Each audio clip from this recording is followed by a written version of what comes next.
Olá pessoal, seja bem-vindo a mais uma aula do nosso curso de linguagem SQL. Na aula anterior a gente aprendeu ali, além de criar as tabelas, a gente desenvolveu ali, escreveu o nosso primeiro comando select ali da forma mais simples, usando o caractere Coringa. Agora algumas considerações.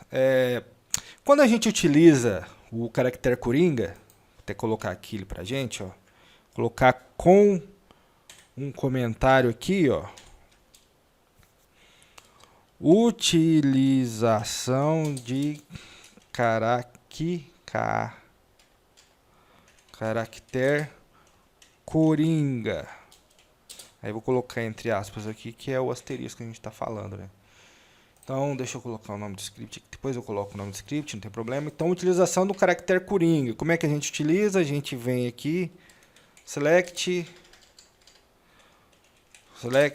asterisco from pessoas. Pessoal, quando a gente faz essa para maiúscula aqui, ponto e vírgula, que é a finalização do comando. Quando a gente faz essa instrução, perceba que ela funciona. Só que lembra que quando a gente estava comentando ali, aprendendo sobre tipo de dados, a gente comentou bastante sobre a questão de armazenamento e economia de espaço, quando a gente define tipos de dados. Quando a gente executa uma consulta SQL, os dados que a gente recupera dessa consulta, eles são alocados em memória, certo? E memória é um recurso finito do nosso computador. Então, quanto mais a gente puder economizar a utilização de memória, mais rápido a tendência, em teoria, a nossa máquina pode se tornar. Ou seja, ela deixa de ficar mais lenta, porque tem toda aquela troca de aplicações e dados em memória.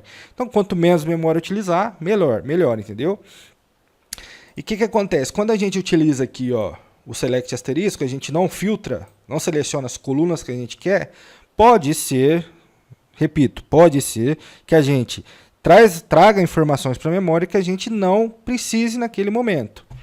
Então, por exemplo, se eu precisar de todas as informações da coluna, da tabela, por exemplo, só lembrando, se eu precisar de todas as colunas ou se eu precisar de todas as características da tabela para formar algum tipo de informação, ok, aí tudo bem.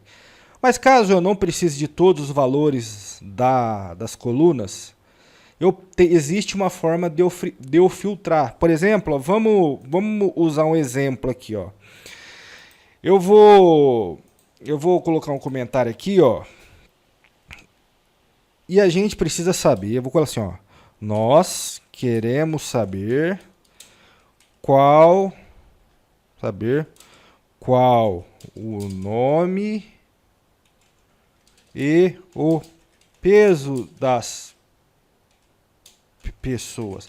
Nome, endereço e o peso das pessoas. Nome, endereço e o peso das pessoas. Então, a cidade, a data de nascimento e o código, para mim, não importa, entendeu? Então, quando eu chego nessa situação, significa que, em tese, eu não preciso usar o select asterisco. Então, como que a gente pode fazer nesse momento? Eu posso definir aqui, ó, o nome das colunas que eu quero que apareça no meu resultado. Então, eu quero que apareça o nome, eu quero que apareça o endereço e o peso.